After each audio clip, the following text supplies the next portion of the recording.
Cheers, VC. I'm in my PJs, about to go to bed. I assume it's a good time to use a vinyl community thread as an excuse to make a video.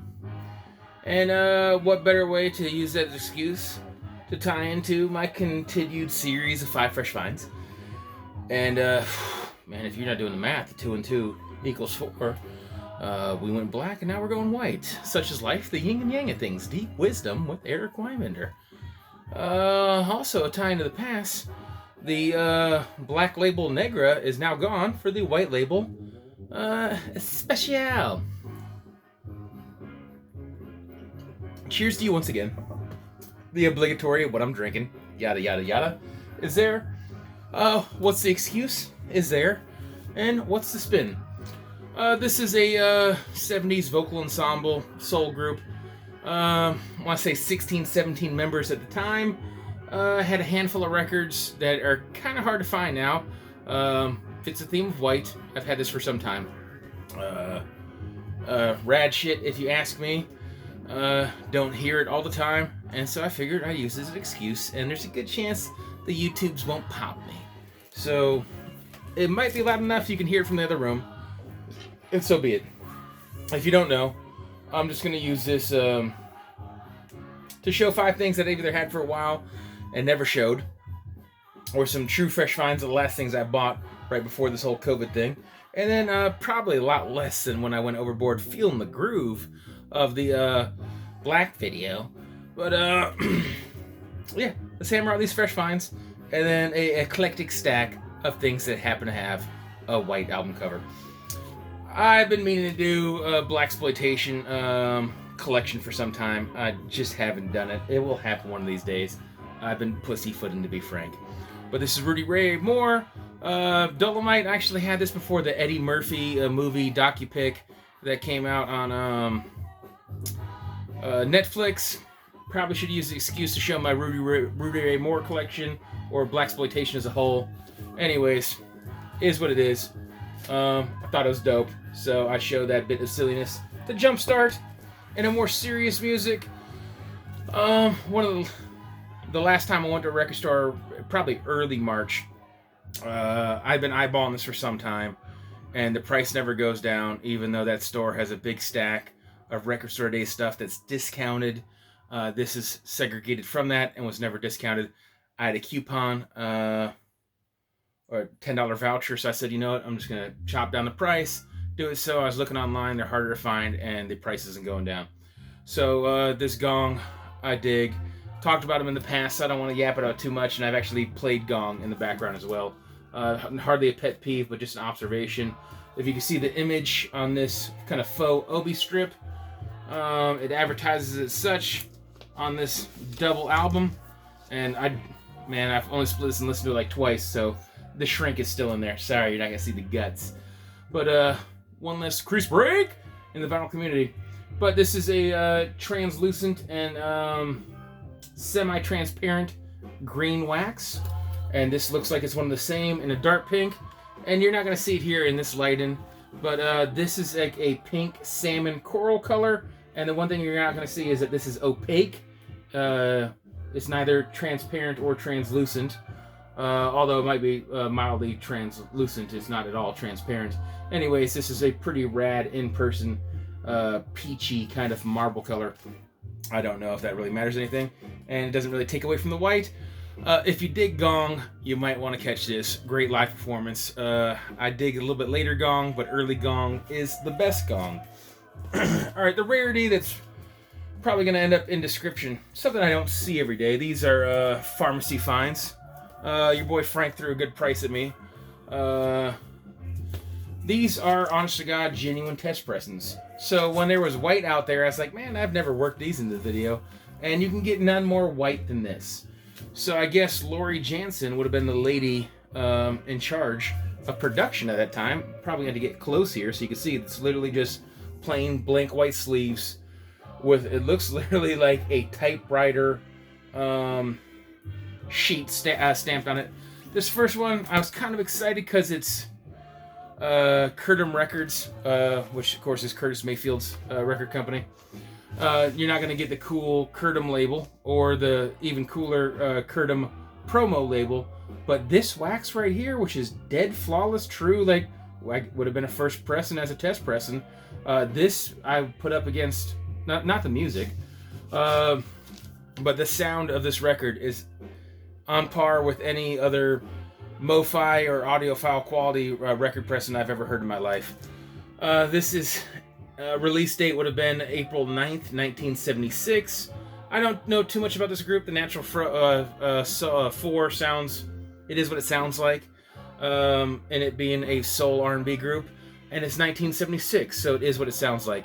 It's not quite that late 60s, early 70s funk and groove, you know, and it's not like that disco funk. It's not full-blown disco, but then it's not like 60s true soul. It's kind of just a little bit lost.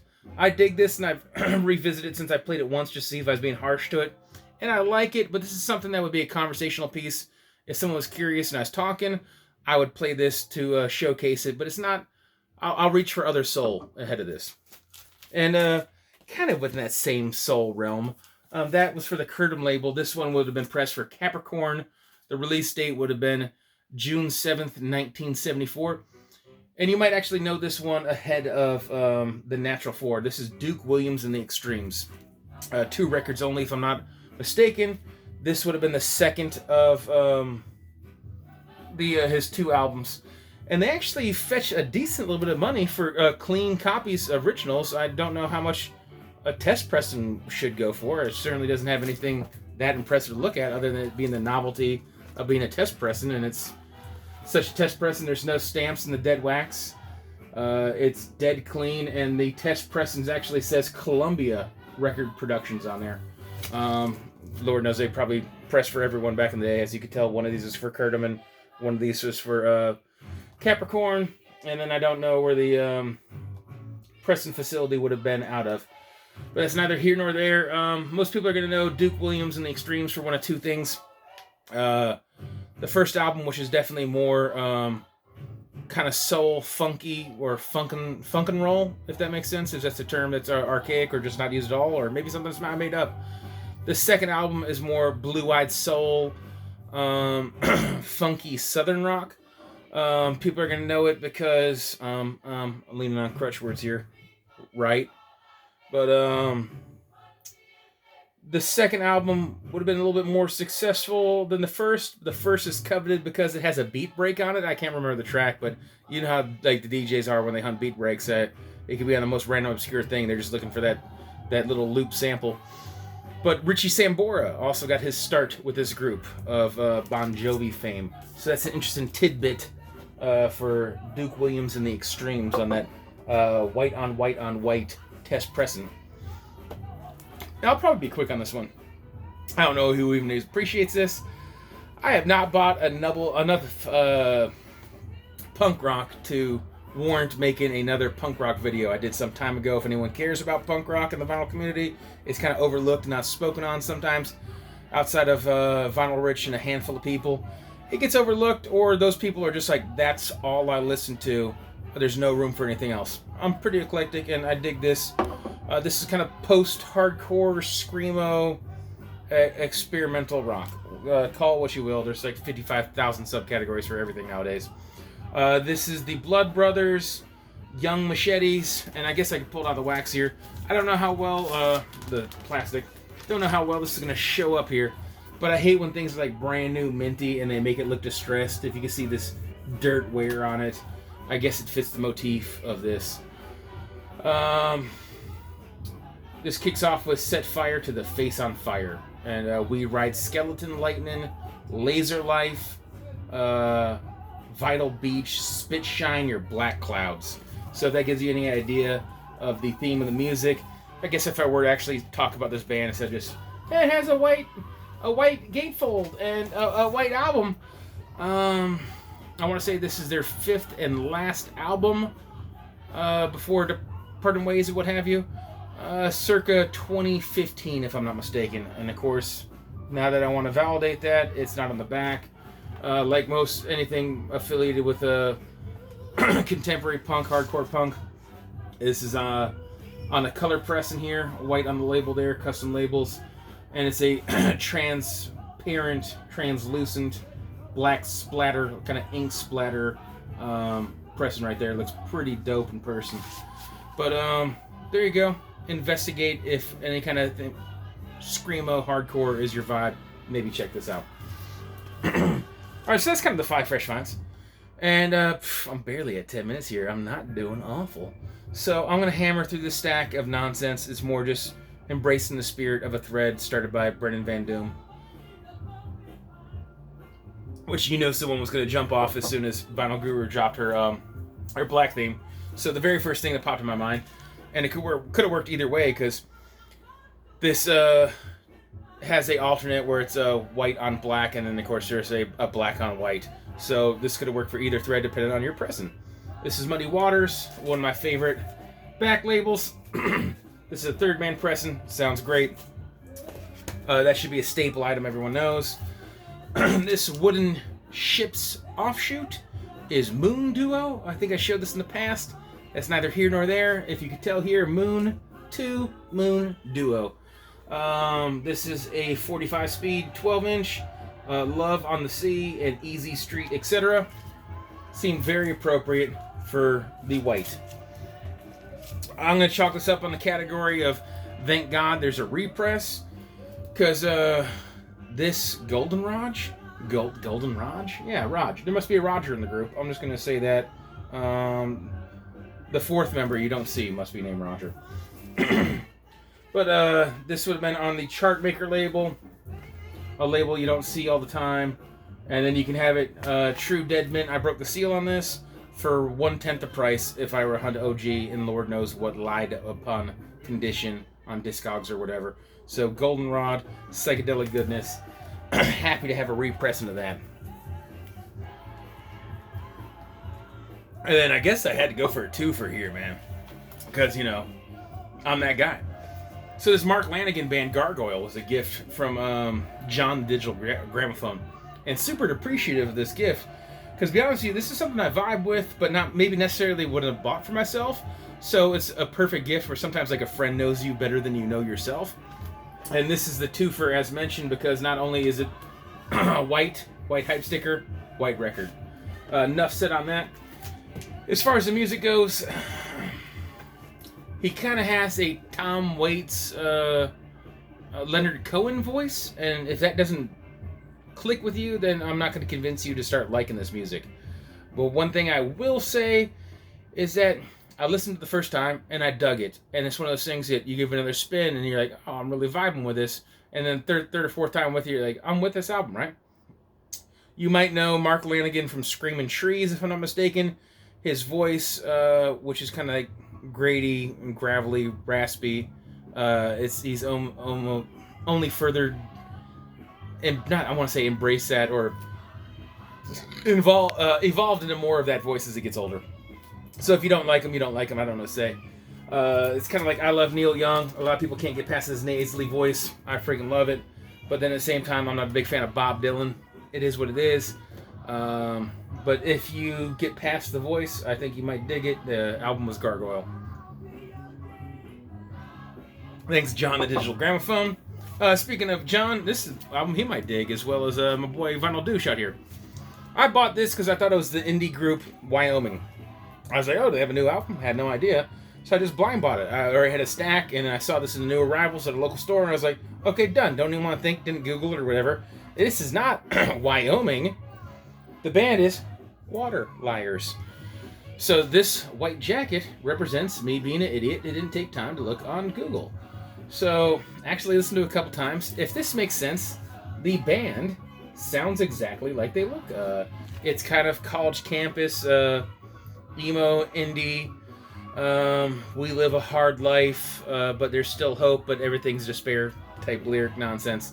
I've listened to this while grilling out with Veronica the other day, and I had my hands full, and so instead of digging, I just kind of kept on like flipping the record while cooking and, you know, prepping and grilling and what have you, and it grew on me with like each listen. I ended up listening to this album 3 times back to back to back, like a Bulls 3-peat.